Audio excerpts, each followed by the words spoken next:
Hello, I am back again, continuing my series on my 5 favorite ways to use essential oils in 5 minutes or less. So, we have talked so far about, we started with roll it on, and then we talked about breathe it in, and then this morning we talked about dab it on, applying topically. So now we're going to move on to eat it, drink it, cook with it, take it inside. So a lot of people do not realize that there are essential oils that are very, very safe to use internally. So here's the first thing to keep in mind.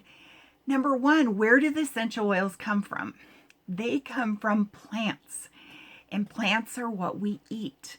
So they're very safe for eating as long as they are handled purely and carefully. The same way you wouldn't want to eat a plant that had chemicals on it or germs or things or anything dirty. You would always want to clean it and wash it. If you go to the produce section and take something home, or you grow it in your garden even, you're going to wash it and make sure it's cleansed and ready before you eat it.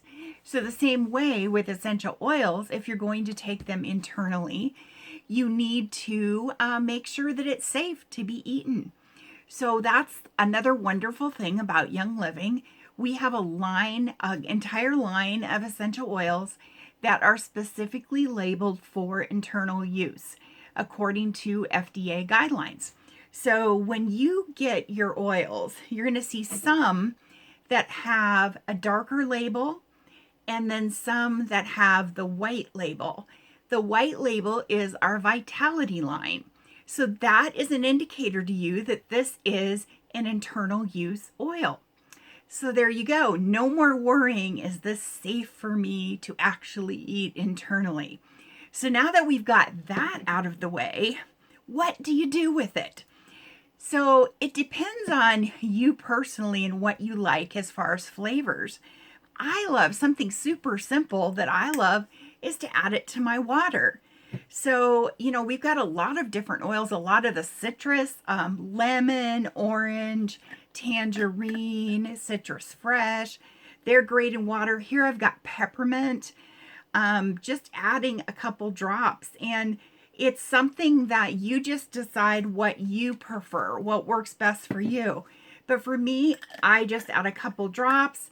Make sure you shake it up so it's mixed in well. And then you might shake it before you drink it as well. So if it sits for a while, the oil will float to the top again. So then I just shake it again, make sure it's mixed in. And not only does it smell good, it tastes good. So I get a little of the aromatherapy before I take a drink. But in addition to adding them to my water, there are other beverages I add them to. I love adding essential oils to my coffee. They're great in hot cocoa. They're wonderful in tea. And you can imagine all the combinations. We have quite a number of vitality oils. Honestly, I should have checked the number before I did this video. I will post it below and let you know how many there are, but there's a lot of selection. There's a lot of them that are more they would complement the sweet things, and then there's a lot that would complement savory dishes. So in addition to what you add it to how you drink things, you can add them in your cooking as well. We've got a lot of items that are great for savory cooking. Like I've got one here that's cumin. This is excellent added to like chili and things like that. And you've got cumin, dried cumin on the shelf. This is much more powerful. So just a drop goes a long, long way. In fact, some with recipes, just adding a toothpick, just sticking a toothpick in here and swirling it in the recipe is great. So they can be added to a lot of things. They're also wonderful in baked goods. So peppermint brownies, let me just tell you, yum, yum. Add a couple drops of peppermint before you throw that in the oven, and you're going to love it. So there you have another way to use essential oils in 5 minutes or less. Stay tuned, and there's another one coming.